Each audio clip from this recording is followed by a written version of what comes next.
Bonjour, Bonjour. ça va Pépère? Ça va super, merci. Comment vas-tu? Ça va bien, merci. Super.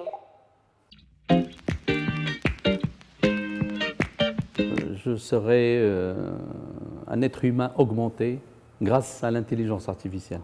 En fait, l'intelligence artificielle, le machine learning, deep learning, toutes ces technologies sont basées sur des données. Et aujourd'hui, data, comme on dit, c'est en fait c'est l'invention du 21e siècle. Ça permet justement aujourd'hui d'aider l'être humain, que ce soit dans le monde de la santé, que ce soit dans l'éducation, au niveau industriel, au niveau financier.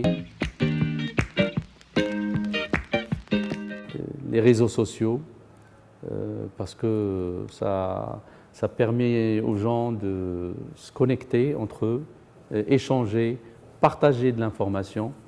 Je rajouterai aussi une autre technologie, c'est la technologie des objets connectés.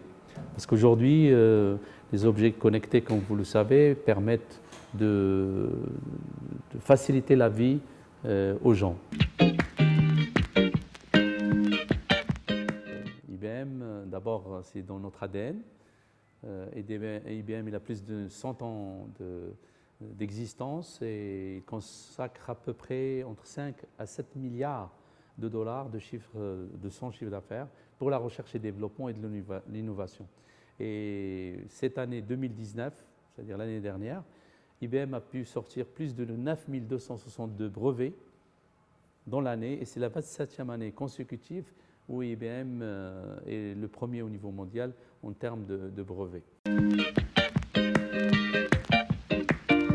Je pense qu'il y aura beaucoup de changements, une accélération au niveau développement technologique, ce qui implique que les entreprises doivent vraiment s'adapter rapidement avec des nouveaux business models.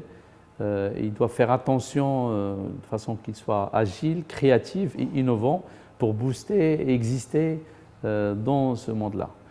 Déjà aujourd'hui, quand vous regardez Uber avec Airbnb et tous ces nouveaux arrivants, les fintech, ils ont complètement changé la donne actuellement.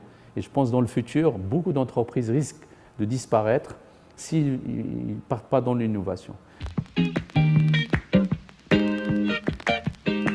Aujourd'hui, la seule façon pour développer de l'innovation dans un pays, moi je cite 3 sujets ou 3 piliers. Le premier, c'est les compétences, les skills.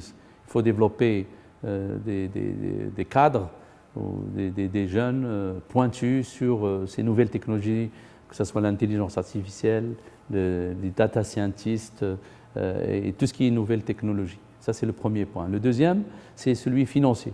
Il faut que l'État mette en place des fonds publics pour permettre justement de booster l'innovation, parce que l'innovation, ça nécessite beaucoup de recherche et développement, et booster un peu les universités et les centres de recherche, et donner un cadre réglementaire, c'est la troisième composante, pour justement permettre à ces entreprises innovantes de se développer, en jouant aussi sur la fiscalité.